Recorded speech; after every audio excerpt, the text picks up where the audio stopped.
பார்க்குற present media எல்லாருக்கும் ரொம்ப நன்றி. அண்ட் என்னோட டீம் பைரி மூவி டீம் எல்லாருக்குமே ரொம்ப ரொம்ப thanks. And first of all I would like to thank my director John Glady அவர்களுக்கும் அண்ட் cameraman sir and Kavithren sir and Syed, இவங்க எல்லாருக்குமே ஃபர்ஸ்ட் ஆஃப் ஆல் தேங்க்ஸ் சொல்லணும். இந்த மூவிக்கு எனக்கு ஃபஸ்ட்டு ஆப்பர்ச்சுனிட்டி வந்தது, நான் 2 தடவை போயிருந்தேன் இந்த மூவிக்கு ஆடிஷனுக்கு. ஃபஸ்ட் டைம் போயிருந்தப்போ மேபி டேரக்டர் சார் என்ன திங்க் பண்ணாருன்னு தெரியல. மறுபடியும் செகண்ட் டைம் கூப்பிட்டு 2 கேரக்டர், சரண்யா அவங்க கேரக்டரும் என் கேரக்டரும் 2 கேரக்டரும் என்னை நடிக்க வச்சு, ஸோ எதுக்கு ஆப்டாக இருப்பேன் அப்படின்னு சொல்லிட்டு அவங்க சூஸ் பண்ணி எனக்கு இந்த ஆப்பர்ச்சுனிட்டி கொடுத்துருக்காங்க. And that's it. இவங்க எல்லாருமே இங்கே இருக்கிற எல்லாருமே வந்து ஒரு கேரக்டர் பண்ணியிருக்காங்க. பட் இவங்க யாருமே எனக்கு தெரியாது. ஆக்சுவலாக மூவியில் வந்து எங்கள் காம்பினேஷன் அதிகமாக இருக்கவே இருக்காது. எனக்கும் ஹீரோவோட ஃப்ரெண்ட்ஸுக்கு மட்டும்தான் காம்பினேஷன் அதிகமாக இருக்கிறதே. அண்ட் இவங்க எல்லாருமே இவ்வளோ ஜோவியலாக ஒரு ஃபேமிலியாக இருந்து எல்லோரும் பழகும்போது ரொம்ப ரொம்ப ஹாப்பியாக இருந்தது.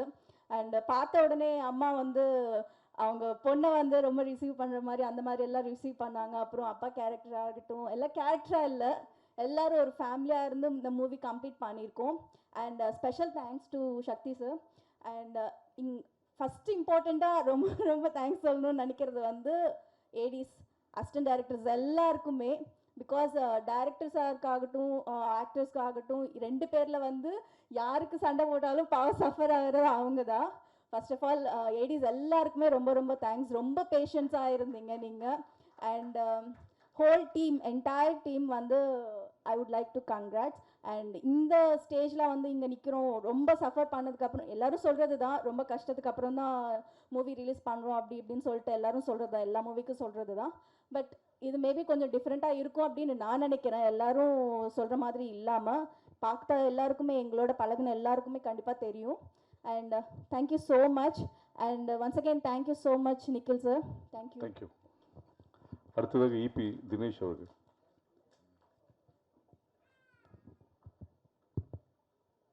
Thank you Nikhil sir. எல்லாருக்கும் மதிய வணக்கம். தேங்க்யூங்க சார்.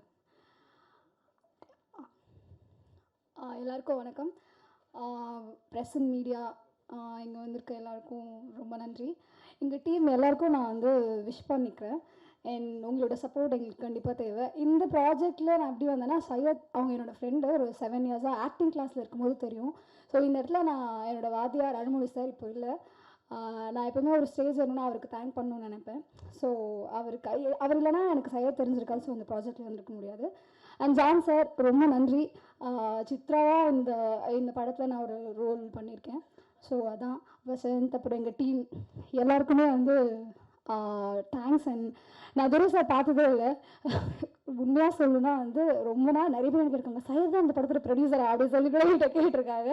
அதுக்கப்புறம் வந்து ஏன்னா ஒரு படம் வந்து ஒரு ஹீரோவாக ஸ்டார்ட் பண்ணுறாங்க அப்படின்னா இங்கே நிறைய பேர் என்ன யோசிக்கிறாங்கன்னா, அந்த படத்துக்கு அவ்வளோ எஃபோர்ட் போடுறோன்னா ஒரு ஹீரோ வந்து ப்ரொடியூஸ் பண்ணுவார் அப்படின்னு நினச்சிட்டு இருப்பாங்க.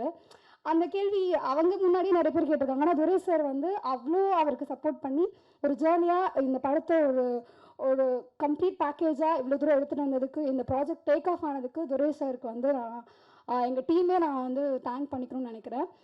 எவ்வளோ கஷ்டம் எது இருந்தாலும் ஜான், அப்புறம் சையத், கவித்ரன் சார்லாம் சொல்லணுன்னா நிஜமாகவே அவர் வந்து எங்கள் எல்லாரையும் கரெக்டாக எப்படி ஹேண்டில் பண்ணோம். அவருக்கு கோவமே வராது.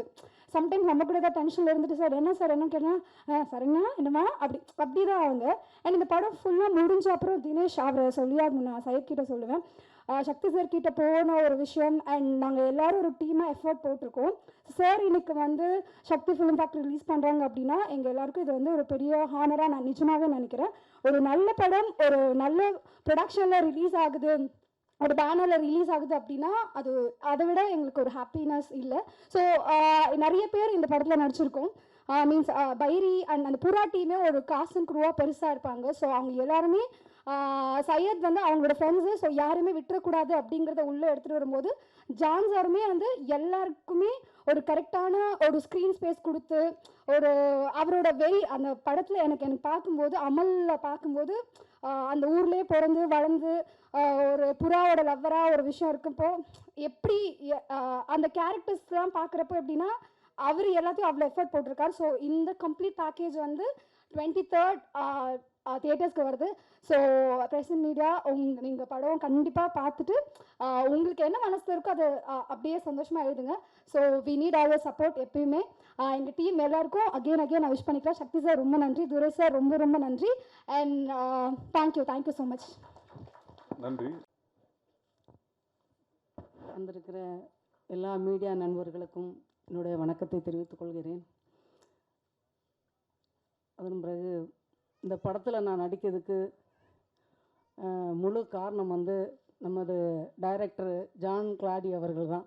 அந்த படத்தில் ஒரு அம்மாவாக என்னை வந்து பயங்கரமாக செதுக்கியிருப்பார். என்னென்னா நான் சொல்லுவேன், சார் நான் வந்து இது மாதிரி பேசிக்கிட மாட்டேன் சார், இந்த மாதிரி எனக்கு வராது சார். மேடம் நீங்கள் வந்து இங்கே விஜய் சேகர் இல்லை, நீங்கள் வந்து சரஸ்வதியாக மாறுங்க, சரஸ்வதியாக மாறினா தான் இந்த கேரக்டரை நீங்கள் பண்ண முடியும் அப்படின்னு. நமக்கு எவ்வளோ திறமைகள் இருந்தாலும் நான் நிறைய படங்கள் பண்ணியிருக்கேன். சண்டைக்கோழி 2, ராட்சசி, எங்கேயும் எப்போதும், எங்கள் அண்ணா, நிறைய படங்கள் பண்ணாலும் அதில் நான் ரொம்ப ரிஜிஸ்டர் ஆகலை யாருக்கும். நான் வெளியே போனால் கூட எனக்கு ரொம்ப தெரியல என்ன யாருக்கும் வெளியே வந்தேன்னா. ஆனால் இப்போ வந்து நம்மளோட ஜான் கிளாடி அவர்கள் எனக்கு கொடுத்த வாய்ப்பினால எனக்கு ஒரு நல்ல ஒரு பிளாட்ஃபார்ம் எனக்கு கிடைக்கும் நான் நம்புகிறேன். அப்புறம் அந்த படத்தில் ஃபஸ்ட்டு அவர் என்ன இந்த படத்தில் அம்மாவை போடணும்னு சொன்னது ஒரு 4 இயர்ஸ்க்கு முன்னாடி வந்து என்ன ஒரு ஷார்ட் ஃபிலிமில் பார்த்துருக்காங்க. பார்த்துட்டு அப்போ நம்பர் வாங்கினாங்க. வாங்கிட்டு என்கிட்ட சொன்னாங்க, மேடம் நான் நெக்ஸ்ட் ஒரு படம் பண்ணுவேன் உங்களுக்கு சொல்கிறேன் அப்படின்னு சொன்னார். அப்புறம் 4 இயர்ஸ் கழித்து வந்து அவர் படம் பண்ணுறதுக்கு எல்லா ஏற்பாடும் பண்ணிவிட்டு அவர் வந்து எனக்கு கால் பண்ணி கேட்டார், மேடம் நீங்கள் எங்கே இருக்கீங்க, ஊரில் இருக்கீங்களா சென்னையில் இருக்கீங்களா? இல்லை நாங்கள் சென்னையில் சாலிகிராமத்தில் இருக்கேன் அப்படின்னு. மேடம் நாங்கள் ஆஃபீஸ் போட்டிருக்கோம் வாங்க, நம்ம படத்துக்கு அம்மா கேரக்டருக்கு வாங்க.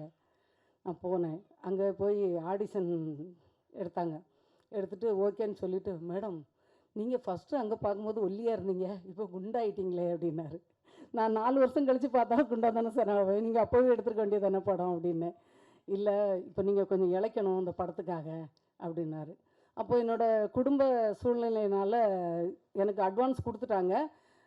ஒரு எவ்வளோ நாளையில் இழைச்சிருவீங்க ஜிம்முக்கெல்லாம் போயின்னு கேட்டாங்க. ஒரு 20 டேஸில் கொஞ்சம் இழைச்சிருவேன் சார், ஒரு 5 கிலோ கம்மி பண்ணிடுவேன் அப்படின்னு. அப்போ அவர் என்ன சொன்னார், சரி நீங்கள் போங்க அப்படின்னு சொல்லி எனக்கு அட்வான்ஸ் கொடுத்துட்டாங்க. அட்வான்ஸ் கொடுத்ததுக்கப்புறம் எனக்கு குடும்ப சூழ்நிலையினால் என்னால் போக முடியல, ஜிம்முக்கு போக முடியல, இழைக்கலை. அப்புறம் என்ன மேடம் படம் ஆரம்பிக்கணும், முதல் இதே உங்களுக்கு தான் அப்படின்னு சொன்னார். நான் சொன்னேன், சார் இல்லை நீங்கள் வேறு யாரையாச்சும் பண்ணுறீங்களா அப்படின்னு, நான் அட்வான்ஸ் வேணால் திருப்பி கொடுத்துட்றேன் அப்படின்னேன். அப்புறம் நான் அப்படி சொன்னதுக்கப்புறம் சரி வேறு யாராவது பார்க்கலான்னு சொல்லி நிறைய ஆடிஷன்லாம் வச்சுருக்காங்க. அவருக்கு யாருமே செட் ஆகலை. மேடம் நீங்கள் தான் பண்ணணும், நீங்கள் தான் நம்ம ஊர் நம்ம ஸ்லாங்கு இதுக்கு இந்த லிங்கத்தோட அம்மா சரஸ்வதிக்கு நீங்கள் தான் கரெக்டாக இருப்பீங்க.